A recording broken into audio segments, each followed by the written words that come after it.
Hello everybody, this is the British Mapper and today we'll be reacting to the second part of Oversimplified's World War One. Before, I'm going to leave the original video in the description and let's just get into it. With both sides stuck in a hard stalemate, they knew this war wasn't going to be about taking territory, but about simply wearing each other down. The Allies had plenty of men to expend from its overseas dominions, and the British also started a naval blockade, so Germany couldn't import stuff, like food. Neither side really wanted a long, grueling war though, so they both thought of ways to break the deadlock on the Western Front. Idea number one, new frontiers. When the war first broke out, Australia was quick to take German New Guinea. The Allies also quickly jumped on Germany's colonies in Africa, and particularly in German East Africa, locals were enlisted as soldiers and carriers by both sides, leading to a tragic loss of life for the native Africans. Some new combatants entered the war as well. The Allies' new friends were Italy and Japan. Japan was busy building itself an empire, so it was more than happy to take away German islands and colonies in East Asia. Like I said last episode, the Germans had colonies, a few, but they were taken by the Japanese, British, and French. Italy actually had an alliance with Germany and Austria-Hungary before the war, but after some tense relations, and then the Allies promising to give them some of Austria-Hungary's stuff, they switched sides. Yeah, and then that agreement, they switched to the Germans after, for World War II, because one, their government was failing and they didn't get enough, they didn't get as much land as they thought they should have. Italy opened up a front in the mountains here, but like everyone else, they were stuck in stalemate for most of the war. The Central Powers' new friend was a struggling empire in the Middle East. The Ottomans were divided on whether to actually join the war or not, since they had been exhausted by the recent Balkan Wars. Some of the politicians who did want to join went off on their own and fired some shells at Russia, and then came back and said, "Whoops, looks like we're at war now." The Ottoman entry into the war was of particular concern to the British, since the Middle East was full of oil, and Britain wanted all of that oil. First, the Ottomans tried to attack Russia in the Caucasus Mountains, but they weren't prepared for the cold, and many of them froze to death. Then they crossed miles of desert to take the Suez Canal from the British, but that failed too. Then the Allies tried to take the Dardanelles at Gallipoli in a long and hard trench warfare campaign, but that also failed. The Ottomans blamed their initial losses on the ethnic Armenians living within Ottoman territory, and the resulting Armenian genocide led to the deaths of 1.5 million people. Then the Germans sent spies into Afghanistan to try to convince the Arab tribes there to rise up in jihad against the British and attack India. But that plan failed, partly because the spies got bored, brewed their own alcohol, and got drunk, which is a bad thing to do in Afghanistan. All these new frontiers hadn't done much to change the war. Aware that the Allies had more men and supplies than them, the Germans knew they had to do something to break the stalemate. Before the war, there was a big conference that set out the rules of modern warfare. No chemical weapons, no killing civilians. Basically, don't be jerks. The Germans held a meeting and decided to be jerks.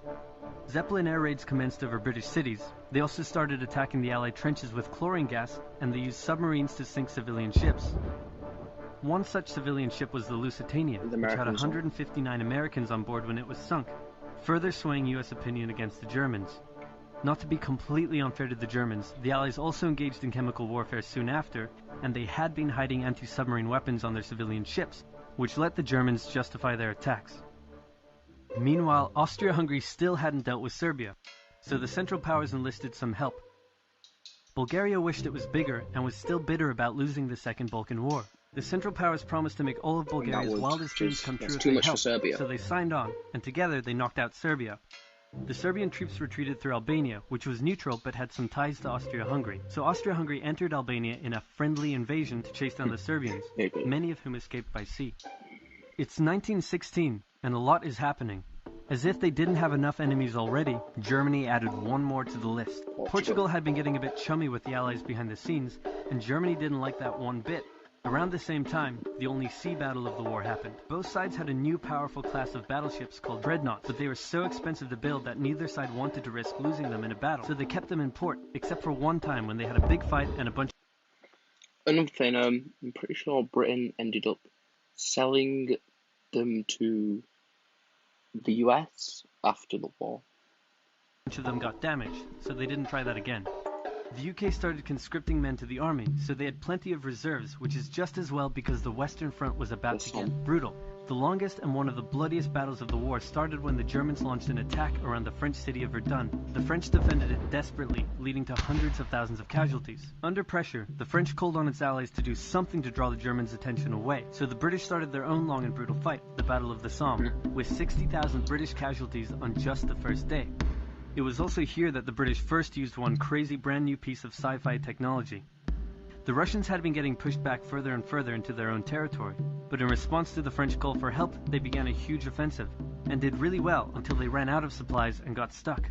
Seeing how well the Russians had been doing, Romania decided now would be a great time to jump in and win the war. That wasn't good. And then they got pounded. Ooh. The Greeks were fighting amongst themselves about whether to join the war or not. The king liked the Central Powers, while the Prime Minister wanted to join the Allies. After a brief national schism, during which the country split into two, the king finally abdicated and the country reunited. With Allied help, they began a new offensive. In the Middle East, Russia was pushing into Ottoman territory from the north. The British had also made a landing in Mesopotamia to protect Persia's oil fields, and they had also sent a small army up the Tigris River to try to take Baghdad, but the army got sieged in the town of Kut along the way, and eventually surrendered. A new offensive was launched from the south with all-out desert warfare. The offensive was aided by one famous British officer, better known as Lawrence of Arabia, who helped lead the Arab tribes in a revolt that wreaked havoc on the Ottoman supply lines. By the time 1917 rolled around, everyone was exhausted. There were mutinies in the French army, the German populace was starving, and the war had drained all of Russia's supplies. There was no clear winner, and it was still anyone's war. The only question now was, who was going to break first? And the answer was Russia. Tired of not eating, and mad that a crazy magic homeless guy was calling some of the shots, there was an uprising in Petrograd complete with riots and strikes. The riots turned into a full-scale revolution, and a new government overthrew the Tsar. Then a few months later, the Bolsheviks overthrew the new government, and they pulled Russia out of the war. This was great news for Germany, who now only had to focus on the Western Front. But there was still one problem. The pesky United States of America was looking increasingly like it was going to join the war.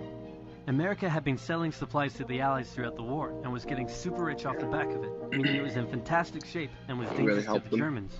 So Germany sent a telegram to Mexico saying, wouldn't it be crazy cool if you guys attacked America? But the British intercepted the message, showed it to the Americans, and that was the final straw. Actually, the British actually held onto the message for a bit. They didn't show the message instantly. They wanted to wait until the time was perfect. American troops began shipping out to Europe. This was terrible news for Germany, and they knew their only hope now was to force France and the UK to surrender before the fresh American troops arrived. It was now or never, so they started one final attack. They converged their troops and hit hard at the Somme and pushed the Allies back. They hit a second time further north, then again and again. With each hit, the Germans were spending more and more resources, while the Allies were getting better and better at repelling their attacks. By the fifth punch, the Allies held the line and even pushed back. With American troops now arriving in larger numbers, the Allies launched a counterattack, and that was it. The Central Powers were being pushed back on all fronts. Bulgaria collapsed first, followed by the Ottoman Empire, then Austria-Hungary, and finally on November 11, 1918, at 11 o'clock, Germany surrendered. At the peace treaty, Germany was forced to reduce its military, accept war guilt, and pay the bill for the war. After indescribable suffering and millions dead, the world learnt its lesson and never had such an awful war again. For about 20 years. Alright, yeah, this mini-series was very factual, and if you want me to react to Oversimplified's World War II, just leave a like. If I think this video did well enough, I'll surely react to it. But